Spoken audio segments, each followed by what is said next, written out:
दिन में हमारे सेल रिन्यू हो जाते हैं। तो कोई भी काम अगर हम 21 दिन तक करते हैं तो हमारे शरीर में वो आदत बन जाता है। जैसे कि सुबह उठने की आदत है, किसी भी काम को करने का आदत है, आपको चाय पीने की जो तलब लगती है, पढ़ने का जो मन करता है, ये सब एक आदत है।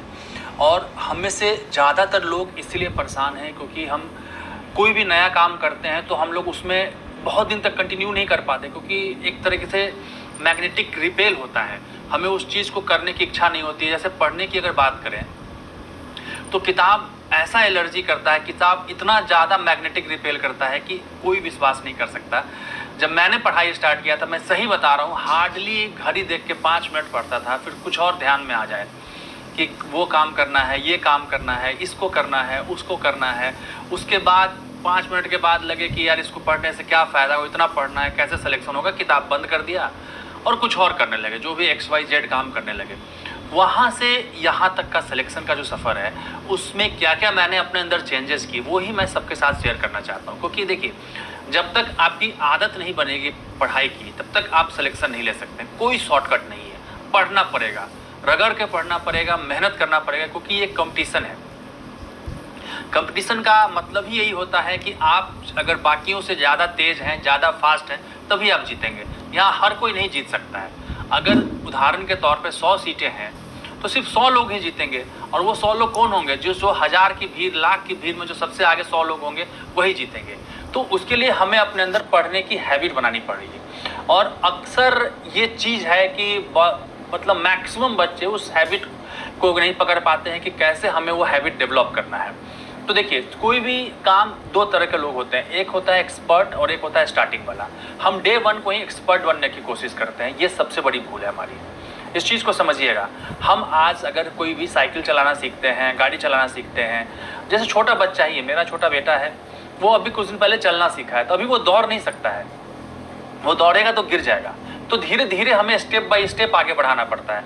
तो हम क्या करते हैं, फर्स्ट डे के लिए अपना टारगेट इतना बड़ा बना लेते हैं कि आज हमें पूरा सिलेबस खत्म करना है, आज ही मैं प्रीवियस ईयर क्वेश्चन सॉल्व करूंगा इसके बाद, और मुझे लगना चाहिए कि मेरा तैयारी हो चुकी है। नहीं, ये तैयारी लगभग 7 से 8 महीने की है। तो 8 महीने का मतलब होता है 240 दिन। 240 दिन की पढ़ाई आपको 21 दिन के बाद, 24 दिन के बाद ही समझ में आएगा कि कुछ फ़र्क पड़ा है। जैसे मैं अभी एक कोशिश कर रहा हूँ कि थोड़ा वज़न कम करूँ अपना, कुछ हेल्थ इशूज़ हो रहे हैं, तो अब मैं 2 दिन जिम जाता हूँ। 2 दिन जिम जाने के बाद वेइंग मशीन पे 3 बार खड़ा होकर चेक करता हूँ कि कितना वज़न कम हुआ। कुछ वज़न कम नहीं होता है, कभी कभी वज़न बढ़ ही जाता है। क्यों ऐसा हो रहा है? क्योंकि जो समय, पर्याप्त समय चाहिए, वो मैं समय नहीं दे रहा हूँ। वो चीज़ मैं बिना किए हुए, जैसे मैगी 2 मिनट में बनती है, ठीक है बनती है, लेकिन अगर आपको चावल बनाना है तो उसमें कम से कम 10 मिनट समय लगेगा। आप उसको हर 1 मिनट के बाद चेक करेंगे कि चावल बना कि नहीं बना, और बोलेंगे यार चावल लगता है कि नहीं बन पाएगा, मेरे किस्मत में नहीं है चावल खाना आज, और इस तरीके से 50 निगेटिव बातें सोचेंगे। वही हम करते हैं पढ़ाई के साथ। हम डे 1 को इतना बड़ा टारगेट बना लेते हैं कि 10 मिनट में हमें वो बड़ा टारगेट पहाड़ दिखने लगता है और हम हिम्मत हार जाते हैं। अभी कुछ बच्चों के साथ मैंने ये चीज़ स्टार्ट किया है, और उनका देखा मैंने, धीरे धीरे करके उनके टेस्ट में मार्क्स भी इम्प्रूव हो रहे हैं, सब कुछ इम्प्रूव हो रहे हैं। आप डे 1 और डे 2 और डे 3 का टारगेट बहुत छोटा बनाइए। इतना छोटा टारगेट बनाइए कि आपको आज सिर्फ 2 पेज पढ़ना है। इतना टारगेट बनाइए, 2 पेज पढ़ना है। हो सकता है कि आपको लगे कि यार अब 100 दिन बचा है एग्जाम में, कैसे सफल हो पाऊंगा, 80 दिन बचा है, कैसे सफल हो पाऊंगा। नहीं, उस पर मत जाइए। आपका बस जो टारगेट होना चाहिए कि आज मुझे 2 पेज पढ़ना है और 2 पेज को अच्छे से समझना है। यही माइंडसेट होना चाहिए। एग्जाम क्या है, कितना बड़ा सिलेबस है, everything under the sun is syllabus, ये सब भूल जाइए। बस मेरा आज का टारगेट है इन 2 पेज को पढ़ना। आप वैसे करके फर्स्ट डे का टारगेट अचीव कीजिए। आपको देखिए दोबारा शाम को मन करेगा कि 2 पेज का और टारगेट बनाओ, नहीं मन करेगा नहीं पढ़िए। अगले दिन का टारगेट बनाइए, मुझे आज 1 चैप्टर पढ़ना है, कोई भी 1 चैप्टर पढ़ना है, और यही मेरा एम है, यही मेरा फाइनल एम है, मुझे यहीं पे सिलेक्शन लेना है। मतलब समझ लीजिए यही 1 चैप्टर ही सब कुछ है मेरे लिए। ये नहीं सोचिए कि मैं बेवकूफ़ बना रहा हूँ अपने आप को, क्या 1 चैप्टर से क्या होगा और ये 2 चैप्टर से क्या होगा, और इस तरह से करके नहीं। आपका एम होना चाहिए कि नहीं, मुझे आज के डेट में यही मेरा टारगेट है, यही मेरा आज का सब कुछ है, मुझे इतना ही अचीव करना है। अगर आप इतना कर लेते हैं तो देखिए धीरे धीरे करके आप सफल हो जाइएगा। जीवन की रेस में वो जो कहानी है पंचतंत्र की, बहुत ही उसका गहरा मतलब है। हमेशा कछुआ जीतता है, खरगोश नहीं जीतता है। जो आदमी बहुत फास्ट रहता है, मेरे स्कूल में जो बच्चे बहुत तेज़ थे, बहुत फास्ट थे, मुझे लगता था इतना होशियार है, ये है वो है।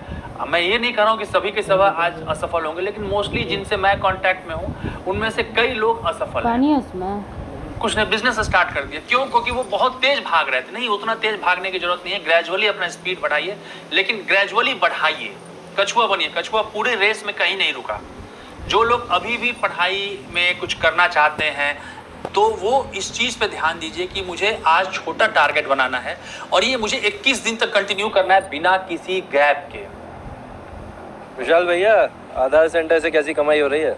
अरे बढ़िया चल रहा है भाई, 2 लड़के और लगा दिए। मैं तो कह रहा हूँ तुम भी खोल लो। मैं आपका एक चैप्टर से ज़्यादा आपको उबासी आने लग रही है तो आप एक चैप्टर ही 21 दिन तक पढ़िए, देखिए 22वें दिन कैसा चमत्कार होता है। 22वें दिन आपको किताब से अट्रैक्शन होने लगेगा, किताब को आपको मन करेगा कि जब मैंने ये पढ़ा कि गांधी जी आए तो क्या हुआ, तब मुझे जानना है गांधी जी ने कैसे ब्रिटिशर्स को यहाँ से भगाया। वो इंटरेस्ट आएगा, वो इंटरेस्ट आने लगेगा कि मानसून की बारिश कैसे होती है, ऐसा क्या होता है पर्यावरण में, इन्वायरमेंट में कि एकाएक बारिश होने लगती है, ऊपर से पानी गिरने लगता है, कैसे पहाड़ बने, आपके आसपास जो पहाड़ है कैसे पहाड़ बने, क्या होता है, क्यों किसी चीज़ का रेट महंगा हो जाता है, जो सामान 10 रुपये का मिलता था आज 15 रुपये का क्यों मिल रहा है, क्यों नहीं सरकार नोट इतना छाप देती है कि हर कोई अमीर हो जाए। इन सब चीज़ों में क्यूरोसिटी लाइए और उसको पढ़ना शुरू कीजिए, आपको मज़ा आएगा। देखिए, किसी भी एग्जाम की तैयारी को अगर आप बर्डन लेके करेंगे कि इतना पढ़ना है, इतना याद करना है। मुझे एक बच्चे ने मैसेज किया कि सर इतना कैसे याद कर सकते हैं, ये तो असंभव है। मैंने कहा हाँ ये असंभव है, कोई इतना नहीं याद कर सकता।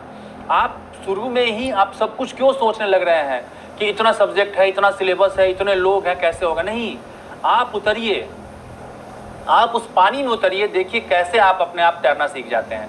पहले आप 3 फीट वाले पानी में उतरिए, 4 फीट वाले पानी में उतरिए, फिर देखिए कैसे आप समुंदर पार कर जाएंगे। हौसलों से ही आप क्या क्या कर लेंगे, लेकिन आप उसको पहले बहुत बड़ा पहाड़ बना के रखते हैं। तो सबसे इंपॉर्टेंट चीज़ है जो आज के वीडियो में मैं यही बताना चाहता हूँ, आपको बार बार ही बताना चाहता हूँ कि जब पढ़ाई स्टार्ट कर रहे हैं तो छोटे टारगेट्स लीजिए और धीरे धीरे आगे बढ़िए।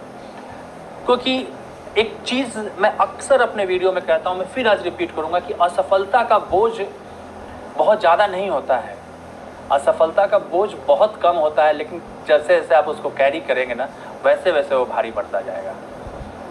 जब मुझे एहसास हुआ कि मेरी उम्र 34 साल हो चुकी है और मैं जनरल कैटेगरी से हूँ, किसी भी जॉब के लिए एलिजिबल नहीं हूँ, और एकाएक समझ में आया, किसी ने बताया कि नहीं बिहार सरकार में SDM बनने के लिए 37 एज है, तो मुझे लगा कि नहीं, अब अपना जितनी हिम्मत है, जितनी ताकत है, सब कुछ झोंक देना है। फिर ये काश नहीं रहे जीवन में कि काश कोशिश नहीं किया, और उतनी मेहनत से कीजिए, मेहनत एक बार में सफलता मिलेगी। मुझे बहुत परेशानी हुई, एक दो नहीं हजारों परेशानियां हुई, और हो सकता है आपको उससे ज़्यादा परेशानी हो, लेकिन मैं अक्सर यही चीज़ कहता हूँ कि जब आपके सामने एग्जीक्यूट करना आ जाएगा तो आप एक्सक्यूज भूल जाएंगे। किसको सुनाता मैं अपने को, क्योंकि मैंने खुद से डिसाइड किया था। वो सिचुएशन ऐसा था जब सब लोग मेरे अगेंस्ट थे कि शादी हो चुकी है तुम्हारी, अब तुम BPSC की तैयारी कर रहे हो, इस जॉब के इस लेवल पे आके BPSC की तैयारी कर रहे हो, उम्र के इस पड़ाव पे आके BPSC की तैयारी कर रहे हो, मतलब लोग क्या कहेंगे, ये क्या कहेंगे, वो क्या कहेंगे। और फिनेंशियली भी प्रॉब्लम होने लगा, सैलरी रोक दी गई थी मेरी, और इतना ज़्यादा मतलब क्राइसिस से गुजरा, कई बार बता चुका हूँ, लेकिन मेरे बार बार मन में ये था